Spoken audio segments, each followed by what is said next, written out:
my God, I'm trying to share this on Facebook. We need to change our countdown. Yeah, we need a longer countdown. We need like a 30-minute countdown. Oh, God. I'm like behind the scenes trying to get our branding up, trying to share it. And I can't, but okay. With that being said, welcome everyone to the Real Football Fans of New Jersey. We are so happy to be here for episode 178. Keep tacking them on. It is Wednesday. We are so happy if you are joining us live. Thank you. If you are catching us on demand on the podcast, as always, thank you there. We are so happy you're listening and subscribing to us week after week. It's October 13th. I've got one of my favorite Halloween wine glasses with me tonight. Nice. It says boo on it. Well, it actually says rue on it because this is all like it came off in the dishwasher. So I hand washed this one, but I scrubbed too hard one time. And the stickers, they're like gems. They came off. I've had this wine glass for like 8 years, I think, though. I'm trying to count. I'm 20. Yeah, okay. I was 21. No, I've had it for a while. But I absolutely love it. And it's my favorite. So I'm breaking it out tonight. Hopefully you guys watching on demand, grab a drink, grab a glass of wine. We obviously prefer that. We recommend that for you. Quick PSA, if you are watching on Twitter, I do see a ton of people already watching us. Thank you guys as always. But if you do want to engage with us, unfortunately, we can't see anything due to the new rules with StreamYard, Twitter, yada, yada. We got to write a petition. But if you do want to if you want to give us questions, comments, please go on YouTube or Facebook. We prefer YouTube. Go ahead and get over to that channel. But again, thank you so much. I see so many people following us on Twitter right now. But if you guys want to keep watching, obviously, but if you want to talk, you want to do anything with us, head over to YouTube, Facebook. And I'll actually, once Katie starts talking in a little bit, giving an answer, I will put the YouTube link on the Twitter. So my brother just commented on Facebook saying, boo Twitter, which is fine. I know. But utilizing Chris Brower, utilizing Facebook to comment, doing the right thing, what we're asking you to. So thumbs up. Thank you so much. So let's get into questions. So we asked you guys to ask us questions. We got 4 really, really good ones. So let's go ahead and get into it. So to start off, we're going to talk about our own conference. We're talking our own division. We're talking about the NFC East. So which NFC East rival has a better shot of winning this weekend? The Philadelphia Eagles take on the Tampa Bay Buccaneers tomorrow night, Thursday Night Football. And the Washington football team takes on the Kansas City Chiefs on Sunday. So who do you think has a better chance of winning, Philly or Washington? Well, I'm very happy to hear that this is who they are playing this weekend. Yeah. I think they have a really great chance of losing. I know. But, you have to look at both sides. Like, how do we feel of, Philly versus Washington, who's the better team? How do we feel about KC and Tampa Bay as teams? Regardless of records, I still feel more afraid of Kansas City as a whole.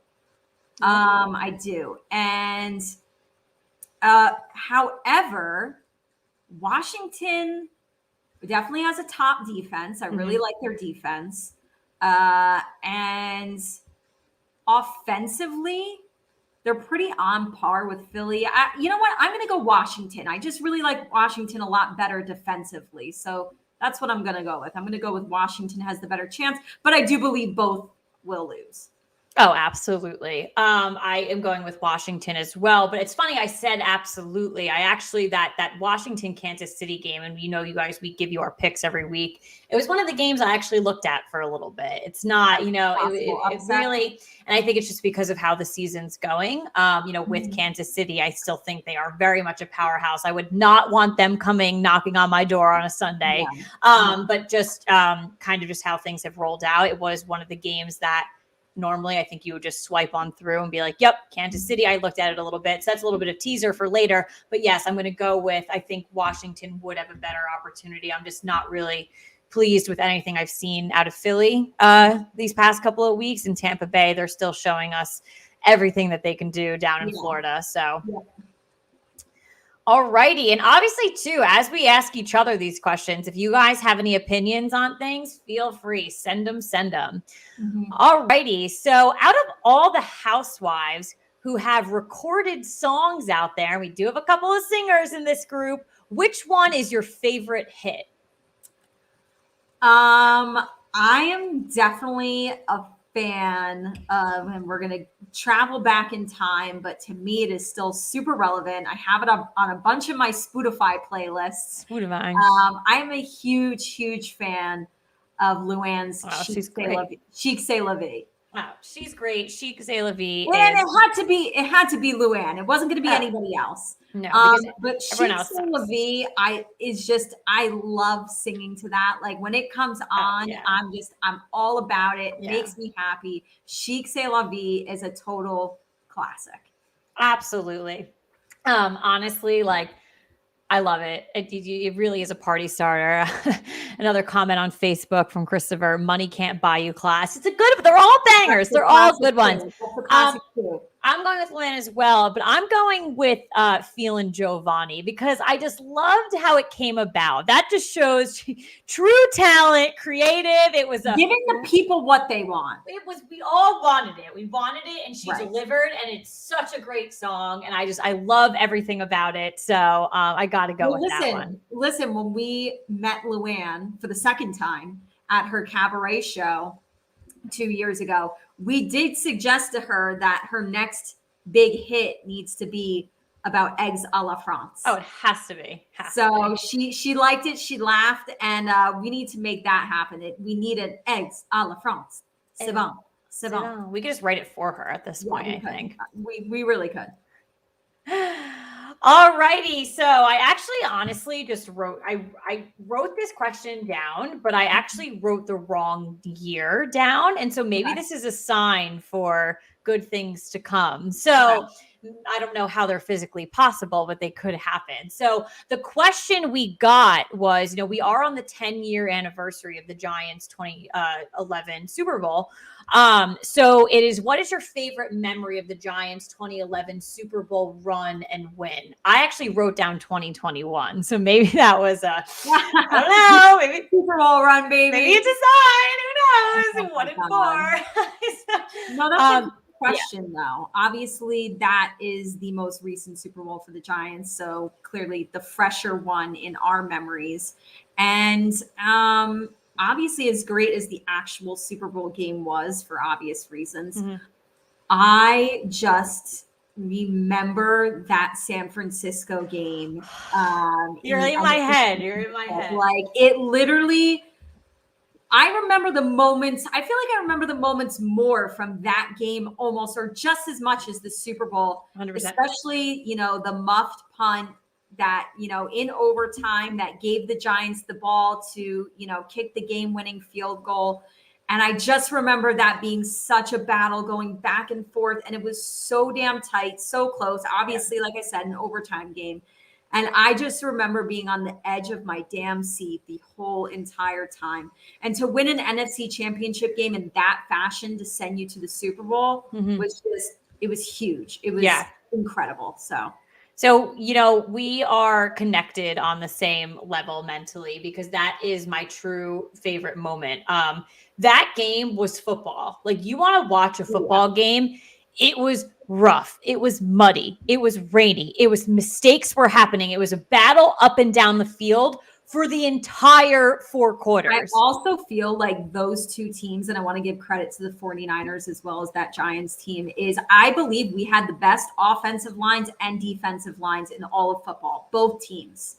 And so it's kind of not surprising that we battle back and forth like that, because I feel as though football games are won on both lines, and we both, the Niners and the Giants, had incredible offense and defense that year. It was almost like, we go and we beat the Packers, and you feel like you're invincible because you beat the Packers in Lambeau. And then you go to this game, and it was the toughest game of probably a lot of those New York Giants players' lives.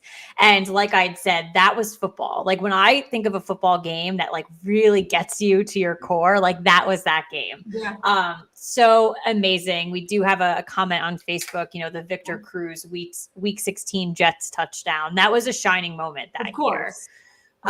Shining moment for him, helping with our season, really bringing us, towards the end, to get to where we were. And listen, if we're going regular season, then too, like obviously the JPP blocked field goal against us versus Dallas to see who was going to win the NFC East. I just got chills. I love it. That's another one. Like there were just like so many special moments of that season that it was an incredible run. It really was.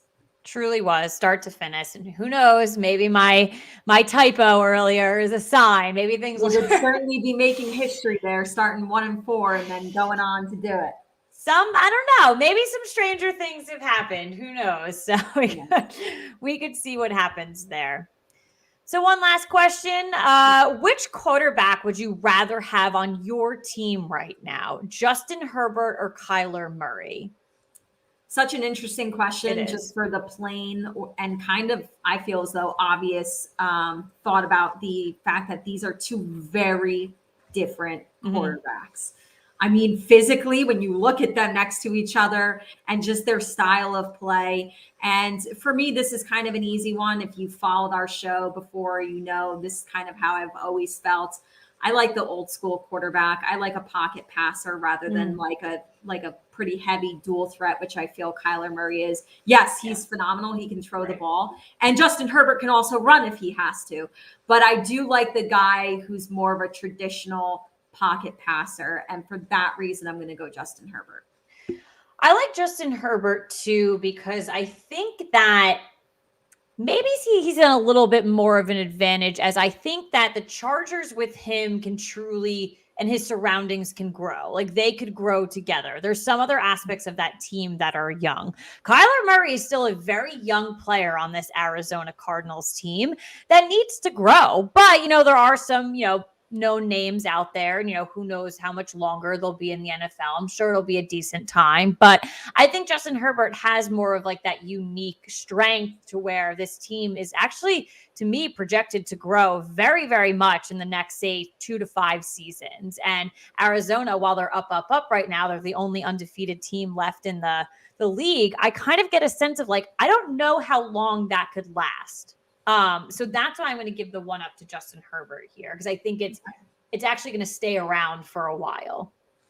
All right. Very good. Very good. All righty. Well, those were our questions. As always, if you are watching us live right now, you can go ahead and you can ask us more questions. It has to be on YouTube or Facebook though, but we are here. Please go ahead and ask any question you have for us. Yes, absolutely. So let's get into our big stories of the week in the world of football. And this first one is obviously like huge news that we need to address and we need to talk about. And that, of course, is the news of Jon Gruden resigning as the Las Vegas Raiders head coach. So on Monday, this was reported that he had resigned following recent articles that were written by both the Wall Street Journal and the New York Times detailing the use of racist, homophobic, and misogynistic terms in emails that he had written, reportedly dating back to 2010. So on Friday, the Journal article revealed an email that he had sent in 2011 saying Dumboris Smith, who is Black, has lips the size of Michelin tires. He also said Roger Goodell should not have pressured then Rams head coach Jeff Fisher to draft Michael Sam, who, if you do or do not remember, was the first openly gay player in the NFL. Jeff Fisher is actually, he's not in the league anymore, but he has come out and made comments. I think it was today that I read saying the league never pressured me to draft him. And we drafted him because, of this, and referring to what they saw in him as a college football player. He also used homophobic and misogynistic terms to describe Roger Goodell, the commissioner of the NFL. And the Times also reported that back in 2018, Gruden, and this is again disturbing because his brother and Dan Snyder, like all the stories that have been swirling around in the past with the Washington football team, Gruden apparently received images of Washington football cheerleaders who were forced to pose topless. And this is actually not my get it off my chest tonight, but it could have been. I did think about the fact that I know this is taking like a step away, but still kind of connected. Like, I get that Dan Snyder is an owner, so you can't fire Dan Snyder, right? But I think the NFL needs to like figure out a way where they literally force this man out of the NFL. They have to. I think it's disgusting that, people like, and rightfully so, that Jon Gruden is resigning, or other people get fired for this or get fired for that or whatever, and they lose their jobs. Like, Dan Snyder should be forced to give up this team. Because he is a reflection of the NFL brand. Like, you own a team within the NFL. Where are the guidelines in regards to that? And you're absolutely correct, because that's been the hottest topic of conversation this week. So you force a guy like Jon Gruden to resign, as he should. He should have been fired right away. It shouldn't have been a resignation. He should have been fired. Right. But there's so many these double standards to where Dan Snyder is a double standard. Does he own a team? Yes, absolutely. Is that a slippery slope? Sure. But the NFL, they celebrate like 100, how many years? Like X amount of time ago? Figure it out. It's 2021. It's almost like saying like, yeah, as long as you have the money, like you can get away with these things. And like, that's the double standard. You can pay to own this team. So like, what are we going to do about it? So certain people are allowed to be misogynistic, racist, homophobic pigs because you have the money to bring this league to where it is. But if you're just a head coach, or if you're just something here, we're going to fire you. No, any person in the world who uses this type of language,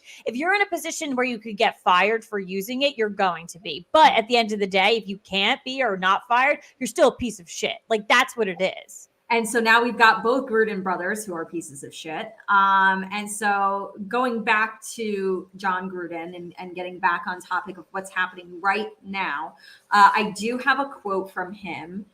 And it is a recent quote once all these things came about. And he said, "All I can say is that I'm not a racist. I can't tell you how sick I am. I apologize again to D. Smith, but I feel good about who I am and what I've done my entire life. I apologize for the insensitive remarks. I had no racial intentions with those remarks at all, but yes, they can. I'm not like that at all. I apologize, but I don't want to keep addressing it."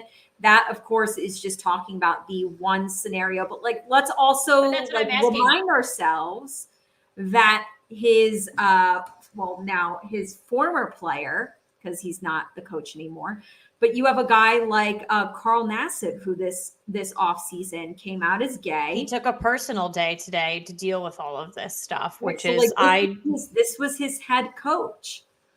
I'm sure they've built a bond. So now, if there's anybody between Michael Sam and Carl Nassib who has come out, I apologize. I do not remember. But Carl Smith is either the second or one of very, very, very few players who have come out. Mm-hmm. And just the fact that like this was your head coach, and this is like, I mean, this is could be why certain guys are still closeted and they don't want to come out while they're playing in the NFL. Yeah. Why? No, definitely. No, we do have a question though in regards to Dan Snyder's involvement. Okay. Basically saying he was emailing Bruce Allen. I don't know about Bruce. So the connection with Snyder is that there's a connection with the Washington football team and those cheerleaders, and the allegations that came out, like that huge thing that came out with the Washington football team a couple months back, was how Dan Snyder knew about all the mistreatment of female employees, especially the cheerleaders. So now it's coming out that Gruden was receiving these emails of topless cheerleaders and they were being forced to do that. So that is Dan Snyder's involvement in this scenario. Yes. So and there could be more for all we know. So Jon Gruden, he had signed that huge 10-year contract. That's a really long-term contract for a head coach. He was 5 games into his 4th season of that 10-year contract. And, obviously he did speak with Las Vegas owner Mark Davis on Monday. That is when he went there to inform him of his decision to step down, which of course Mark Davis, agreed with and so on and so forth. Special teams coordinator Rich Biaccia, I don't know how to say his name, has been named the interim head coach. And it's just going to be interesting to see how it affects the team. Obviously, I know I think it's going to. There was another quote from Gruden saying, like, I wanted to resign because I didn't want to be a distraction to the team. And it's still a distraction. It's still, unfortunately, definitely a distraction. So there's no way to seamlessly exit without it still being this whirlwind of like, now we've got this new coach, and our last coach was maybe not the best guy in the world. So this is a big deal. Like, Jon Gruden is one of the most well-known coaching names there is. Like, everybody knows who Jon Gruden is. Right. And so to hear all these things come out and come to light, and honestly, the fact that so many of these things happened like a decade ago, and we're just learning about it now, it's disturbing. Yeah. So. I'm still like interested in hearing like, how it came about. No one has seen an email yet. I'd like to actually see the receipts and the evidence. Well, I'm sure there's it. Like, how did this come about? Why? But people, like, you got to understand, emails are not private. Yeah. Like I think the most private thing technology wise is maybe like a text message between you and someone maybe that you don't think that person's going to show it. Like, social media is not private, even though you think it's private. If you have a private account, it's not. Emails are not private. Like, people, like, you shouldn't be doing this stuff anyway, but like, you gotta know, like, it's just, you don't, like, just stop. Like, it's just, I don't know where, Very like, stupid. But I don't know. So there's a lot of stuff. There's a lot of questions I have too, like, for everything. It's very disappointing. It's very hurtful too, for the amount of all the different groups that he went after, and there was it was ruthless. Like, there was no stop to it. So it's just like, there's just so much hate bottled up in one person. And it's like, how could you literally just, every type of person out there does not want it. So it's mind boggling to me for that.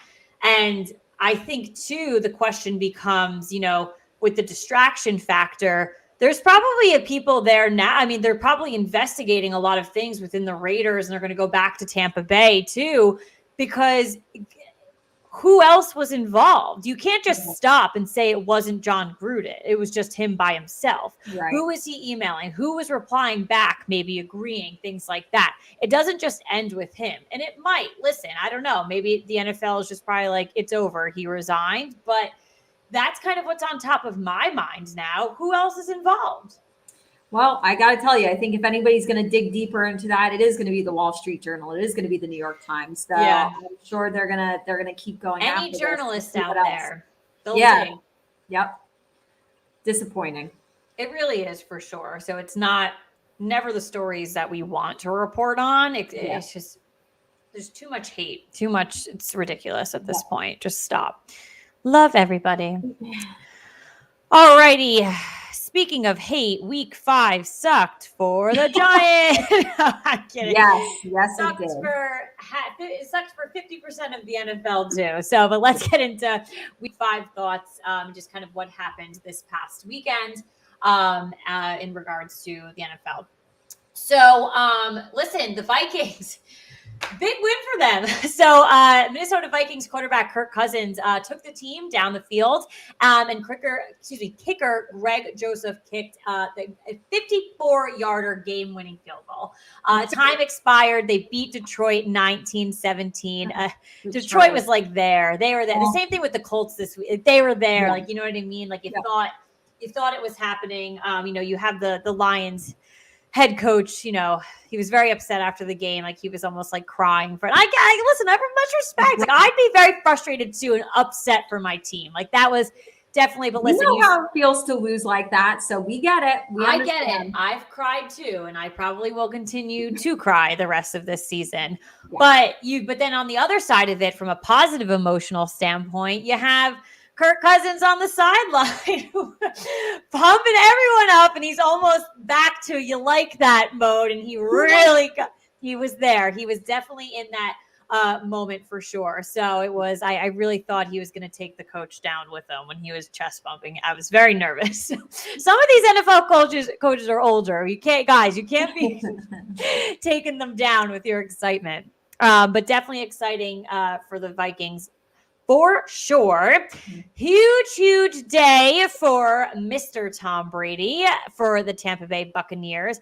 400 plus passing yards, 5 plus passing touchdowns in a single game for the first time in his career. So let's just think about that. Out of everything that Tom Brady has done, the stats that we just read to you, first time he's ever done that. Yeah, I guess it's a little surprising, but it was definitely. But it's still amazing. Like, it was a huge day that people, not just Tom Brady, but most quarterbacks are not used to having. Yeah. So. We have a comment on YouTube. Lions can't catch a break. They really can't. Giants, so. They can't. I have said, though, on the show over the past couple of weeks that the Lions are not playing like an 0-16 team. They're better. They're better than we thought they were going to be. So a game like last weekend is heartbreaking. They've been competitive and they've been involved in these games, and they could go either way, and they just happen to not be going their way. So yeah, absolutely. All righty. So, and it was just so you're aware, it was a 45-17 win over Miami. Yeah. So, the Philadelphia Eagles, they picked off Sam Darnold for the Panthers 3 times, and they won from a come behind. They won in a come behind manner. They ended up winning 21-18. That was one of the ones where throughout the game, I had no idea where it was going to go. It ended up in Philly's lap. Not happy about that, obviously. Yeah. You hate to see it. I ended up actually, this was like our first 4:30 game for the Giants this season. Oh, yeah, so you got to watch Red Zone for. So I actually took a snooze during the middle of the 1:00 games, at like towards the end of them. And when I woke up and saw that Philly had won, I'm like, are you kidding me? I know. It's like the worst news to wake up to, for sure. So I know. But on that note, it was like the first weekend that we were able to watch Red Zone for the first. Oh, my God. It was glorious. Glorious. Nice. Really nice, for sure. So Jacksonville has now lost 20 straight games. This is the third longest streak in NFL history. They lost 37-19 to the Tennessee Titans. So I don't know. It's interesting with Jacksonville because coming out of every game, it's talking about how well Trevor Lawrence played, but the team is just trash. So it's like, is he really playing that well? I got to so that's where my mind is at. But if you listen around, that's what people are saying. I will be honest. I have not paid a ton of attention to Jacksonville and like the stats of Trevor Lawrence. Now I know that he's thrown a decent amount of picks. We brought that up the other week, that at the time him and Zach Wilson had already thrown 7 interceptions on the year. Right. Yeah. So is he really playing that well? I don't know. Maybe he's playing well enough for enough. He's really playing that well. I don't know. Yeah, it's definitely a narrative I've been hearing out there for sure that, he's like paying closer attention to it. They'll be in London this weekend, so no home field advantage for anybody there. And we'll see how they do. Just have to see that for sure. So the Chargers beat Cleveland in a 47-42 shootout. Justin Herbert, 398 yards and 4 touchdowns. You love to see it for him. Absolutely. Arizona is still the only undefeated team. They won 17-10 with their win over San Francisco. Unfortunately, really, really rough Sunday for the New York Giants. We played Dallas. We lost Saquon Barkley and Daniel Jones. 44-20 loss. I'm surprised it wasn't worse, to be honest. So I don't know, Dallas, maybe you should take that into consideration. So, and we lost Daniel Jones and Saquon Barkley. So really, really rough Sunday for us there. Baltimore defeated the Indianapolis Colts 31-25, and Lamar Jackson continuing to turn heads this season, 442 yards and 4 touchdowns. I got to tell you, some of these quarterbacks this season, Katie, are hot. Yeah. Some of these guys are putting up big numbers, definitely helping out fantasy wise. Who do you have at quarterback, by the way? I know you're in 3 leagues, but who are your 3 starting quarterbacks? I have Justin Herbert. I have Lamar Jackson. And who is my quarterback? Oh, so the other league I'm in, it's a 2 quarterback league. Right. So I think Dak is one of them. I don't know who the other one is. It's the one that I own with my boyfriend. To be honest, he takes a lot of care of it. It's like a Neo bed. I don't really look at that one. I'm only in one league. I do have Dak Prescott. He's definitely been playing well, but I would like to see some of these monster numbers. The way I'm seeing it from some other guys. So Dak, let's have one of these monster days for me. And while you're doing it, can you still also lose? That would be great. That's exactly what you want to wish for. Thank you. Yeah, no, I'm pretty sure it's Justin and Lamar that I have. So yes, well, I know the Lamar is one because I was losing going into Monday night, and I was like, I need him to go off, and I really needed him to go off, and he did. I woke up I fell asleep, obviously, per usual on Monday Night Football. Woke up so happy. Was very pleased with that one for sure. Great quarterback to have in fantasy. But let's go into our week 6 picks. Oh my God. Keep in mind, people, this is the first week that there are buys. 5 buys, yes. So I did write down that the Atlanta Falcons, the New Orleans Saints, the Jets, and the 49ers are all on a bye this week 6 bye. Make sure fantasy football, if you have any of those guys that are normally starting lineup, make sure you swap that out. You don't want to make that mistake. We are already at bye weeks, so pretty crazy. Pretty crazy, and some big names on those teams. So guys, please look at your fantasy teams. Please. Yes. All right, so week 6 picks plus 1 lock and 1 upset. Quick disclaimer, we say it every week. These are not off money lines, anything like that. In the gambling world, in the Vegas world, wherever, these are just straight up. Katie and Caitlin are looking at every single matchup and picking who they win based on their own thoughts.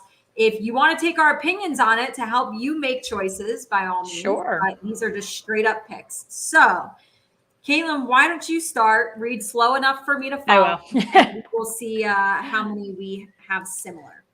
All right, I will go as slow as I can. Usually I can keep up. So I'm going with Tampa Bay, Miami, Green Bay, the Bengals, the Colts, the Rams, Kansas City, the Panthers, the Chargers, the Browns, Denver, Dallas, Seattle, and Buffalo. Okay. My lock is Buffalo over the Tennessee Titans. Okay. And my upset is the Cleveland Browns over the Arizona Cardinals. All right. Well, we have 3 different, so we are very, very close. And I had a really great week of picks last week. It went 12 out of 16. I haven't been doing great. I'll be honest. Last week was a good one. I'm hoping for another good one here. And again, we do have 3 different, but we are mostly the same. I am taking in week 6, I'm going with Tampa Bay, Jacksonville, Kansas City, the Rams, the Colts, Cincinnati, Green Bay, the Chargers, Minnesota, Cleveland, Denver, Dallas, Pittsburgh, and Buffalo. So my lock, unfortunately, is the Rams over the New York Giants. I know. I just couldn't have the heart to pick it. First off, even if we were at full health, that is a game that the Giants really wouldn't be expected to win.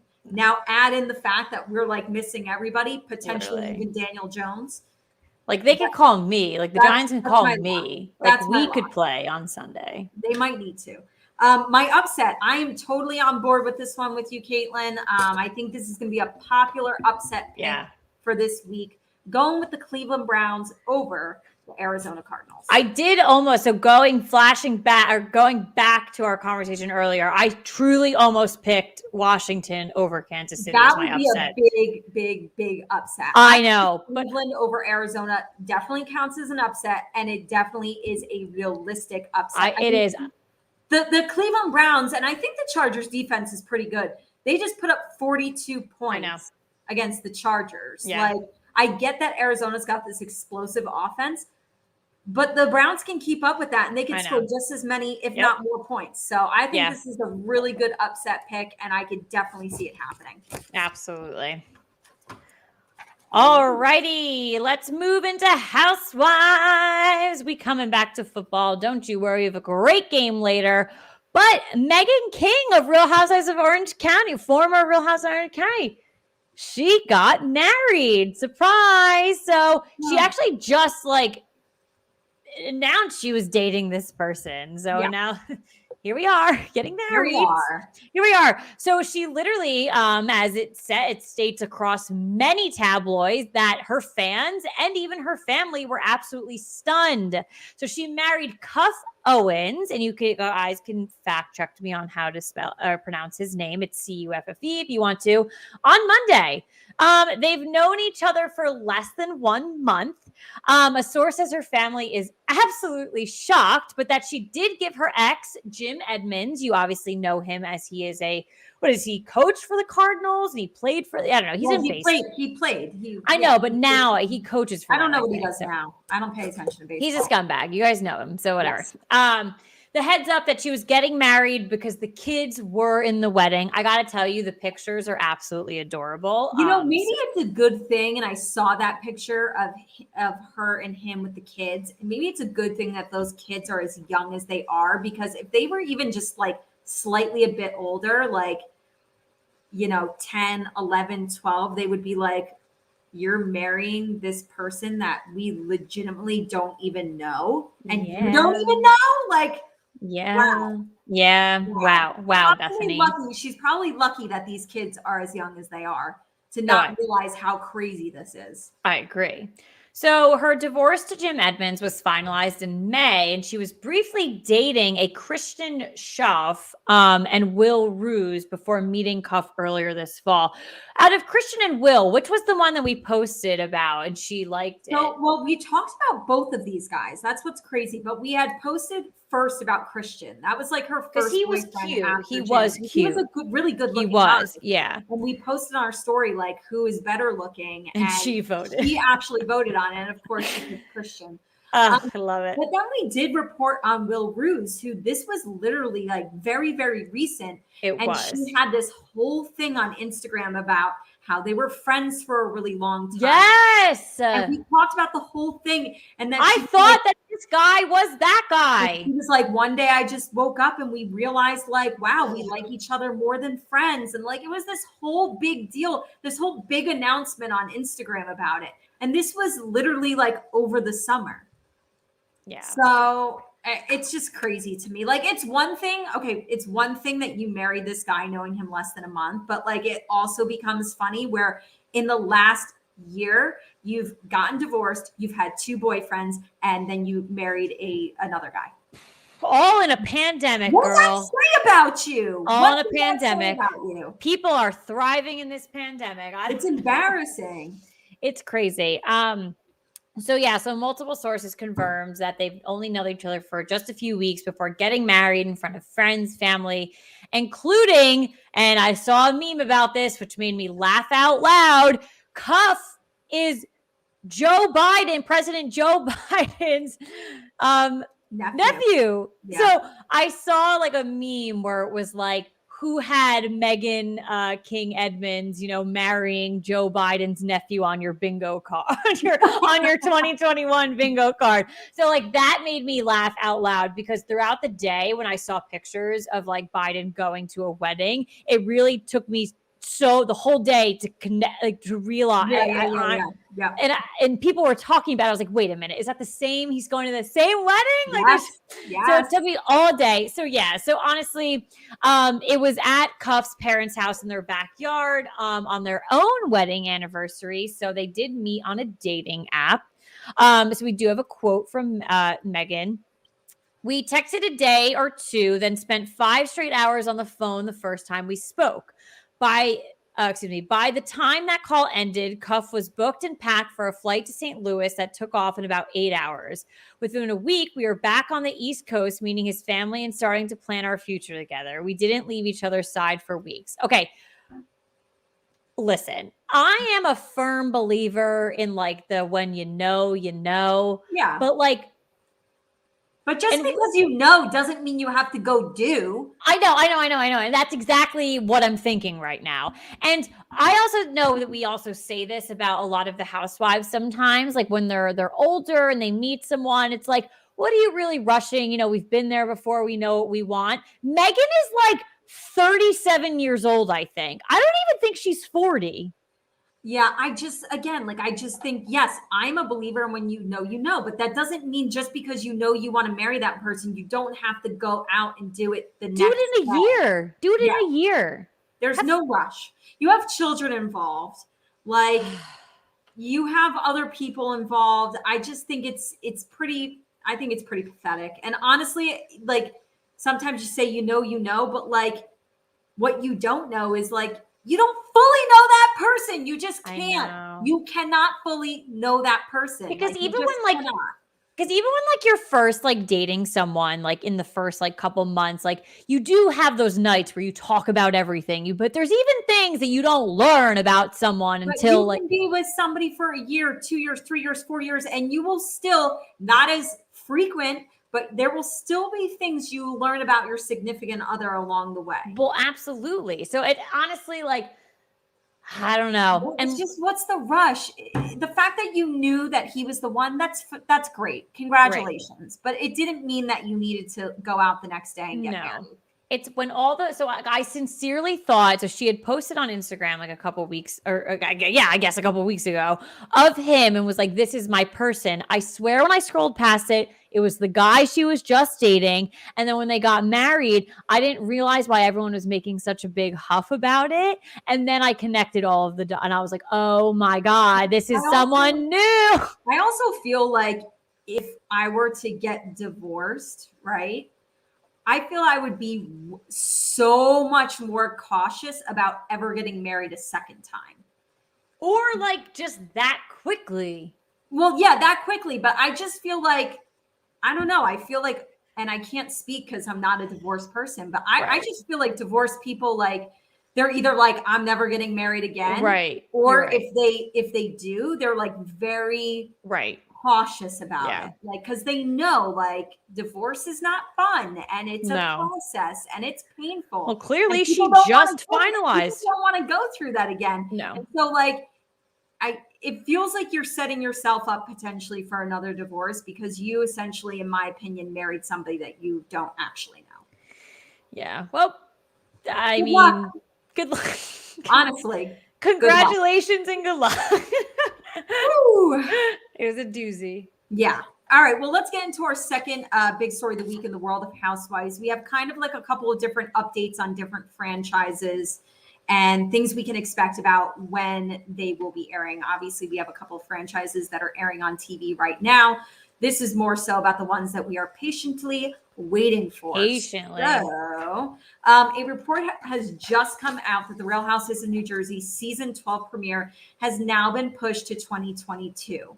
I know a lot of people are bummed out about that because, you know, New Jersey has kind of been the hot franchise the last 2 seasons or so, and people are very excited and very ready to watch it, especially because it was set to premiere in November. Like it was set to premiere next month. I know.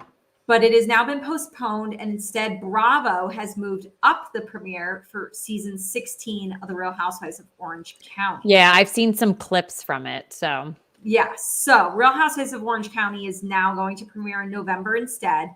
And at the moment, Orange County is apparently still filming. So I guess they're like kind of wrapping things up. Whereas New Jersey has been finished filming for months. It's annoying. I did hear kind of like somebody had a thought on maybe Bravo's strategy behind this. Obviously, Real Housewives of Beverly Hills is going to be starting their reunion, which is going to be a 4-parter. It's tonight. Yeah. And it's supposed to be huge and very well watched. I'm tuning in. And so because New Jersey is so popular and so big right now, whereas Orange County has been struggling, somebody said they think Bravo's doing it because it'll kind of like everyone will be watching Beverly Hills. And when that's done, they hope that wave of people will go right into Orange County, which is a franchise that's been struggling. Whereas they know New Jersey is going to be solid. Like, let's push them off. So that was somebody's theory. And it kind of, it makes sense to me.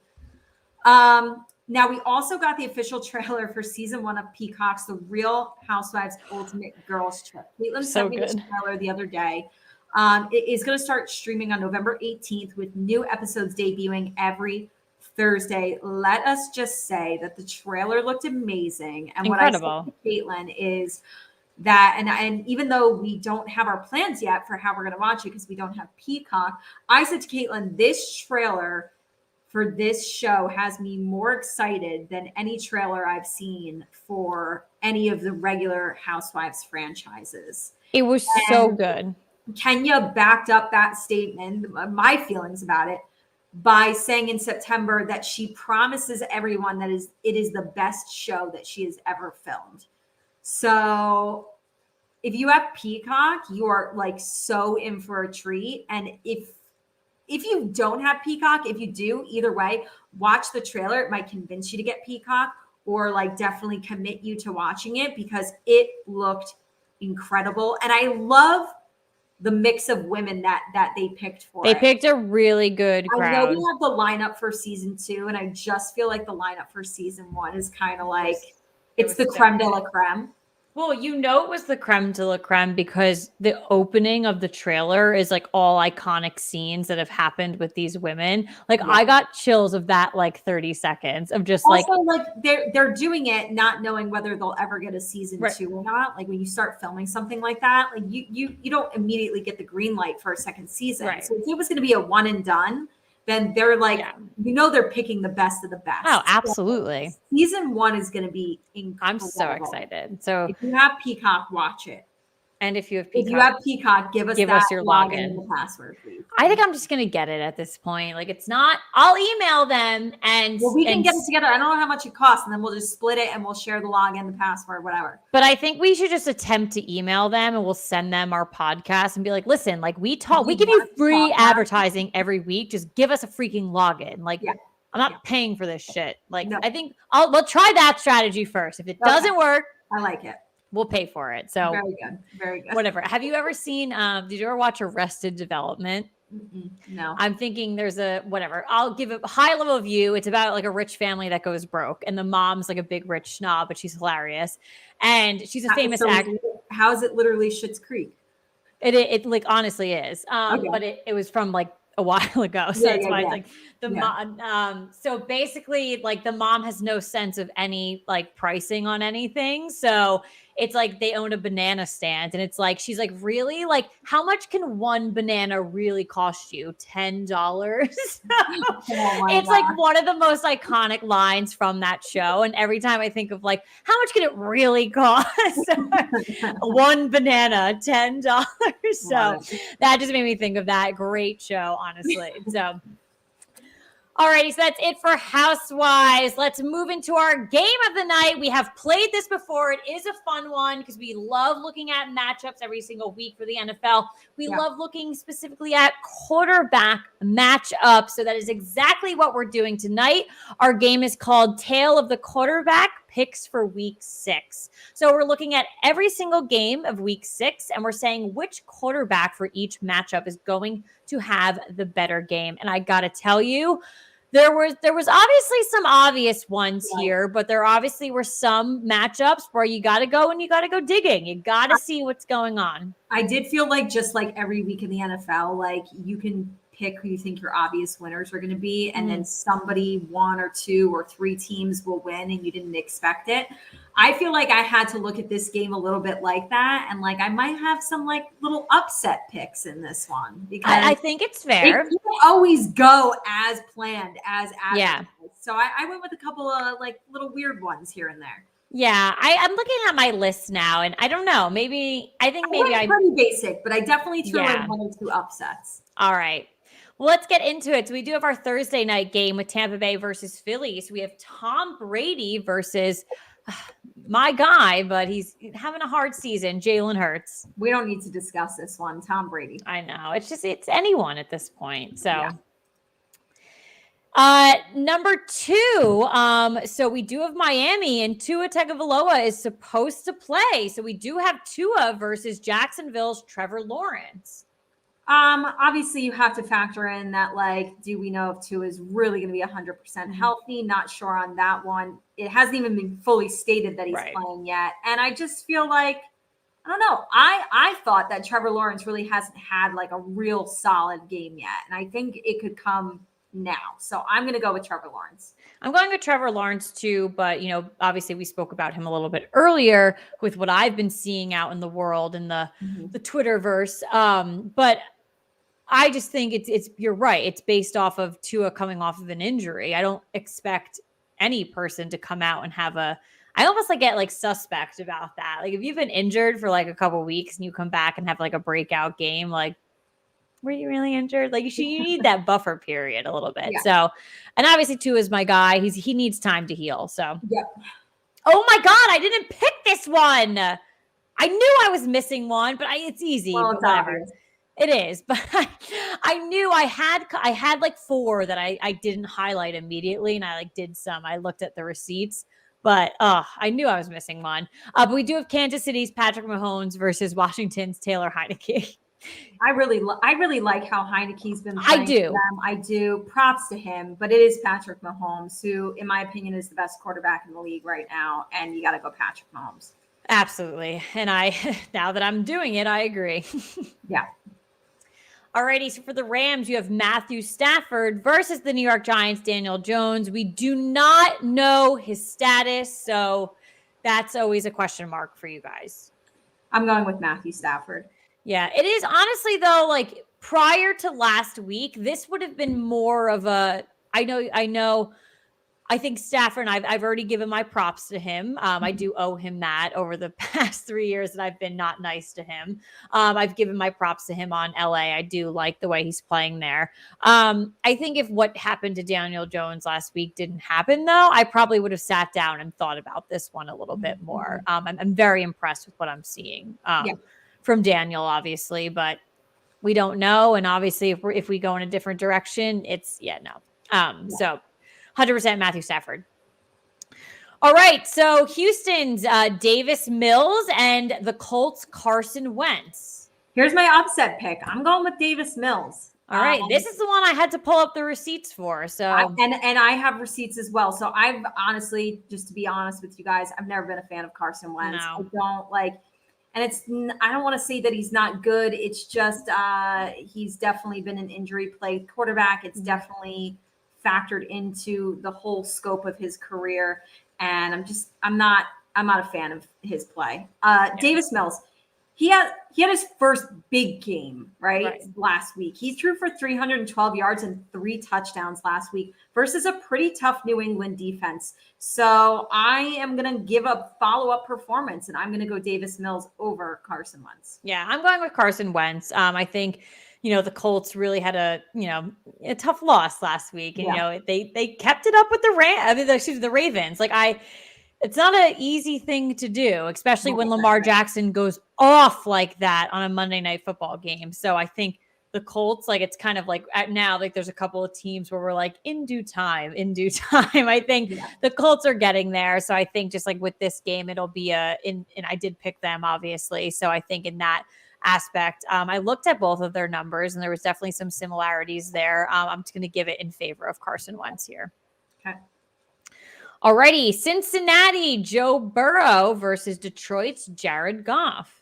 To be honest, just how I said that, I feel as though I haven't paid enough attention to Trevor Lawrence. I haven't paid enough attention to what Jared Goff is doing in Detroit. So I keep forgetting that he plays for Detroit. I haven't forgotten, but I just haven't paid attention to it. And of course, what I think else too is Jared Goff is not nobody has Jared Goff as their fantasy football quarterback. So it's kind of you're never going to play against him where you're paying attention to his stats. I think that factors in as well. So I did have to pull up the receipts. And actually, I was surprised to see that Jared Goff is a little bit better statistically right now over Joe Burrow. But I like Joe Burrow. I really do. I think he is it for the Cincinnati Bengals. And I went with Burrow.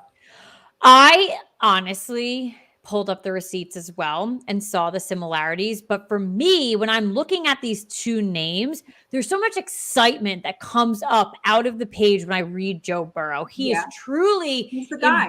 He's the guy. And it's from what Spy Kids. He's the guy. Like he's literally the guy for the Bengals. Like he is that. He's embodying it. You get excited. You see his excitement on the field. You see his team rallying around him.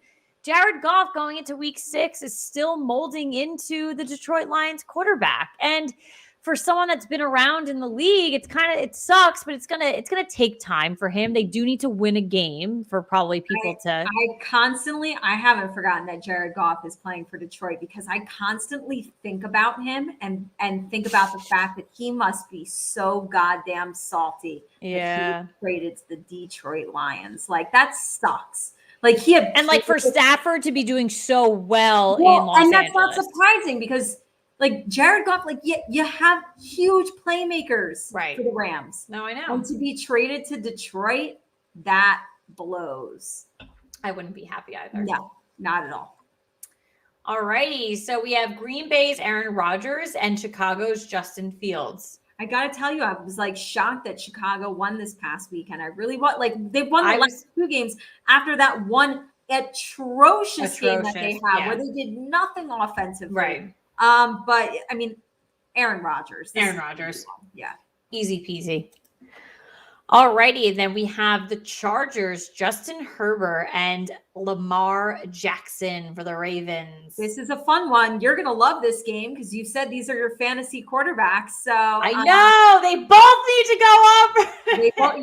Listen, you hope for a shootout. You hope for a huge high-scoring game between the two. I think it will be. I feel as though, and you can make arguments actually for both of these guys. Right. I just feel like Justin Herbert is kind of playing at an MVP level right now. I really, really like what he's doing, and I'm going with Justin Herbert. So I'm going with Lamar Jackson. Their numbers are very similar across the board. The only one up that Lamar has is the run game and all that stuff he has there. So he brings that again against this. You know, we haven't really seen that from Justin Herbert yet. Hasn't really, can he? Absolutely. But I think just in this duel, Lamar has all of it really wrapped into one. So, Okay. All righty. So we have Minnesota Vikings Kirk Cousins versus the Panthers Sam Darnold. Okay, another one that I pulled up the receipts on. Yep. And came to quite a surprise that Kirk Cousins is quietly having a very good year. Well, he's, just to put it in perspective, he's 8th in passing yards. He's right my now. Backup fantasy. He's got 12 touchdowns compared to 2 interceptions. Yeah. Kirk Cousins is playing really nice football right now, and I'm going with him. So I am going with Kirk Cousins as well, and I know people will keep chiming from whatever that Sam Darnold's doing all these rush touchdowns, everything like that. Too. No, he's not. But what really helped me with this one, Kirk Cousins has less interceptions and less sacks.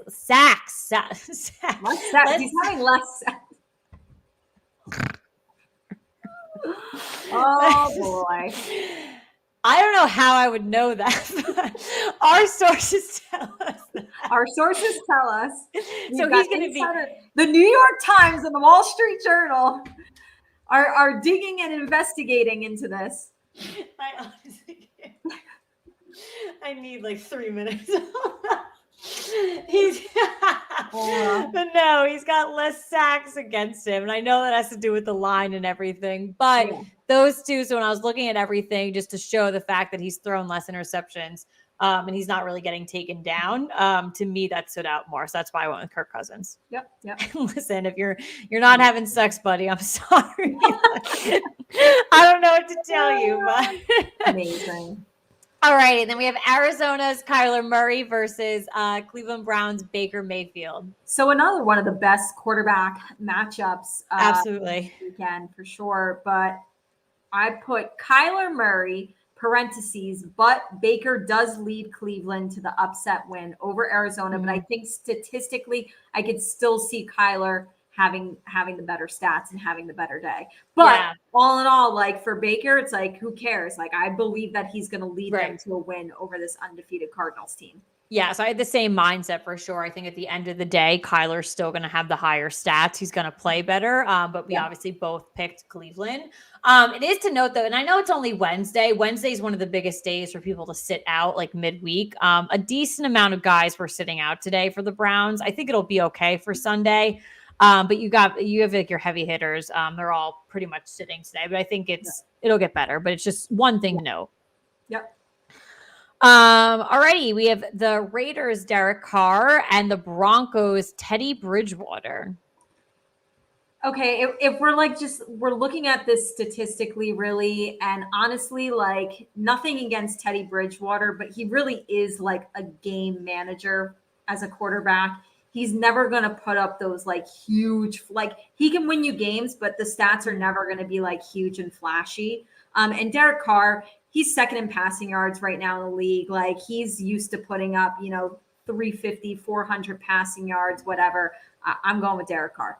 I'm basing this truly off of real-time events. I think the Raiders are truly going to struggle this weekend. I don't think anything's going to be good there. So I'm going with Teddy Bridgewater on this one. All right. And then we have Dallas's Dak Prescott versus New England's Mac Jones. Have yourself a day, Dak. Lose the game, but have yourself a day. She needs it. Statistically, like Dak is, and just in general, he is one of the better quarterbacks in the league right now. I think playing with a Dallas team that's really hot right now, scoring a lot of points, and I am going with him over the rookie. I'm going with him as well. Yeah. And this might be a shocker to some people, but Seattle's Geno Smith. It doesn't roll off the tongue nicely, but Seattle's Geno Smith versus Pittsburgh Steelers' Ben Roethlisberger. As you know, Russell, or maybe you don't know, Russell Wilson is expected to be out 4 weeks. He did have surgery on his middle finger. I don't know whatever finger it was. That, oh God, I hated seeing it on TV. It was gross. Fingers shouldn't bend that way. So who do you have for this one? This is like an asterisk because I did go with the obvious in Ben Roethlisberger, but like I almost went with the upset pick of Geno Smith. Like when we saw him come into the game for Seattle, he wasn't playing that bad. He kind of like, first off, like with an injury, you're just you're thrown into the game. Right. You have like no time. You're supposed to always be prepared, but like you weren't preparing necessarily to play, right? No. And he honestly like got thrown into the game, and I thought he played pretty well. And honestly, now he's had a full week to prepare, get the first team reps with all the starters, everything like that. I wouldn't be surprised if we see a nice day from Geno Smith, but I kept it vanilla and I went with Ben Roethlisberger. I did the same thing. I really do like your thinking because you're absolutely correct. There was nothing really bad we saw come out of him. And I think there's backup quarterbacks in the league to where maybe it's a rookie, maybe it's someone who gets hurt a lot, where your time can come. You're behind Russell Wilson. I'm never expecting to play. Right. I'm never expecting to go in. Think about all the guys that were, think about David Carr that's his name, right? Behind Eli Manning. He was never going in. That was never happening. Yeah. But he still soaked, you just soak it up. But there are some people that, you were like, yeah, I'm ready. Like, I know I'm going to go in. You back up Carson Wentz, your ass better be ready to go into every. You are literally the starting quarterback if you are backing up Carson Wentz.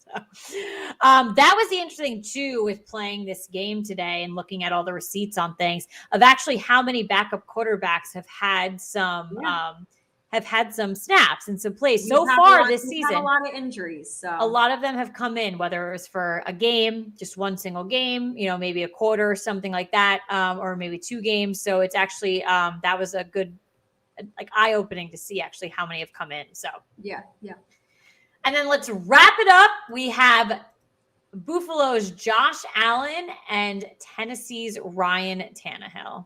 I spoke about Justin Herbert playing at an MVP level, but honestly, so is Josh Allen, and the best team in football after 5 weeks. I do believe, regardless of Arizona being undefeated, I believe it's the Buffalo. I agree.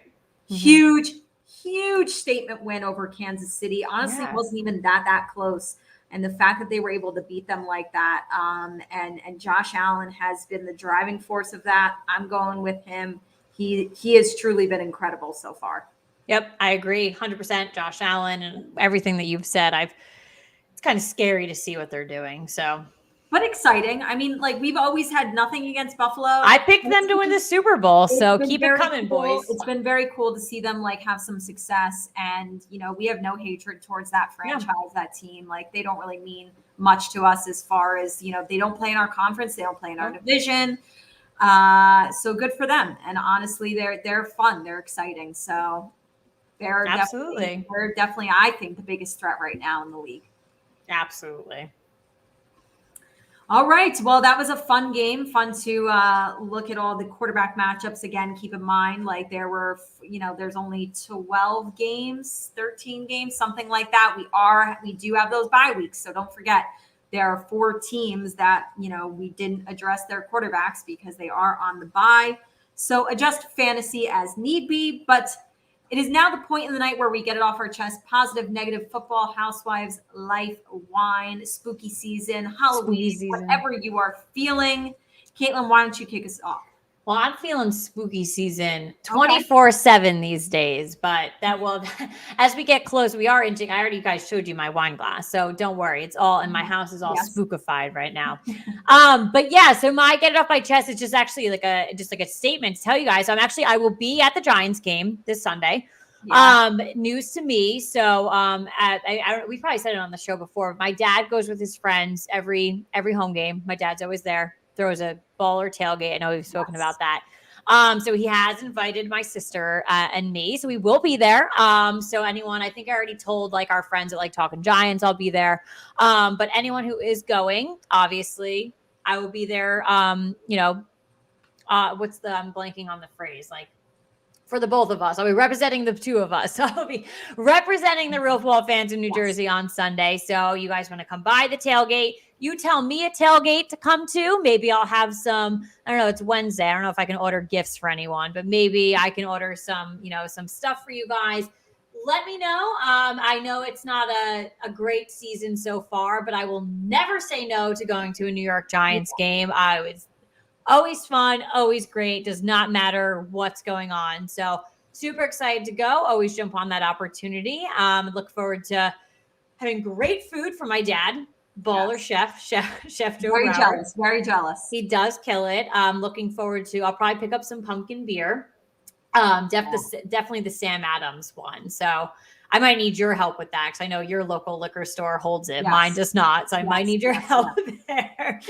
And yeah, I just look forward to having some good times with my family, food, booze, Giants, football. It's going to be a great Sunday. So if you're going, let me know. And yeah, that's it.